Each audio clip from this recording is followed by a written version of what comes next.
Ang Nature's Way, para sa side ko, napakalabo nilang umalis sa AIM. Bakit?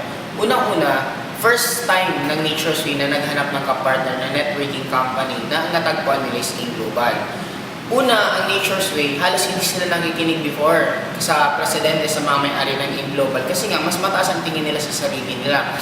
Pero nung pinatunayan ng AIM Global na yung target skills na gusto nila, nabibigay ng sobrang bilis ng AIM Global, dumating sa point na ang Nature's Way na mismo ang nakikinig sa mga may-ari. Just imagine this, paano aalis ang Nature's Way sa AIM Global kung ang C24 mismo ginawa ng Nature's Way ng Nature's Way exclusively lang para lang sa AIM Global. Ibig sabihin, ganun kalaki ang tingin sa atin, ganun tayo kalakas sa Nature's Way na kaya natin mag-demand mismo sa kanila. Just imagine, there are billion-dollar companies, big time sila sa United States. Tayo nasa Philippines, nagsisimula pa lang tayo sa networking company, pero bakit sila sumusunod sa atin?